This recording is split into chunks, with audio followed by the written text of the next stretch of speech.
அண்ணா பல்கலைக்கழக மாணவி பாலியல் வன்கொடுமை. வேலூரில் பெண் மருத்துவருக்கு கூட்டு பாலியல் வன்கொடுமை.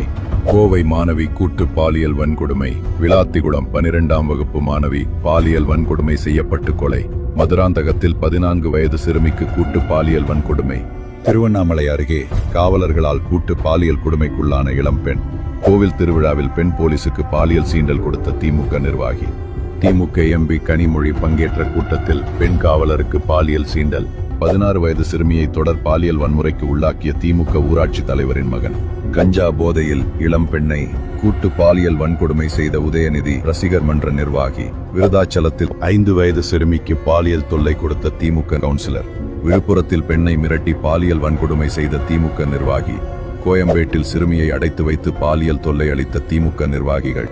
மதுரையில் 11ஆம் வகுப்பு சிறுமிக்கு பாலியல் வன்கொடுமை செய்த திமுக கிளை செயலாளர். நந்தனம் அரசு கல்லூரி கேண்டீனில் வேலை பார்த்த பெண்ணுக்கு பாலியல் வன்முறை செய்த திமுக பிரமுகர். திமுக நிர்வாகி தெய்வச் செயலால் மாணவிக்கு பாலியல் வன்முறை. விமான பணிப்பெண்ணிடம் பாலியல் அத்துமீறலில் ஈடுபட்ட திமுக கவுன்சிலர். 2 வயது குழந்தையை பாலியல் வன்கொடுமை செஞ்ச திமுக நிர்வாகி. கிருஷ்ணகிரியில் 70 வயது முதியவரை கொன்று 60 வயது மூதாட்டிக்கு பாலியல் வன்கொடுமை. கஞ்சா போதை இளைஞர்களால் பாலியல் தாக்குதலுக்குள்ளான 66 வயது மூதாட்டி. கடந்த 5 ஆண்டுகளில் நடந்த பாலியல் வன்கொடுமைகள் 2080. கடந்த 5 ஆண்டுகளில் பதிவான போக்சோ வழக்குகள் 39,999. வயதான பெண்கள் தொடங்கி பச்சிளம் குழந்தைகள் வரை பாதுகாப்பில்லாத ஒரு கொடூரமான ஆட்சியை தான் வழங்கியிருக்கிறது திமுக. திமுக ஆண்டதும் போதும், மக்கள் மாண்டதும் போதும்.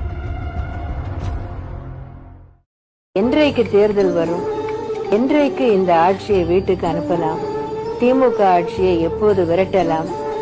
எப்போது மீண்டும் அனைத்திந்திய அண்ணா திராவிட முன்னேற்ற கழக ஆட்சி பீடத்தில் அமர்த்தலாம் என்று மக்கள் காத்திருக்கிறார்கள் என்பது தெள்ள.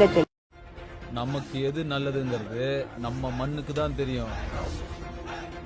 அந்த மண்ணோட ஈரத்தை காயாம காப்பாற்றி அடுத்த தலைமுறைகிட்ட கொண்டு போய் சேர்க்கறது நம்ம கடமை இல்லையா?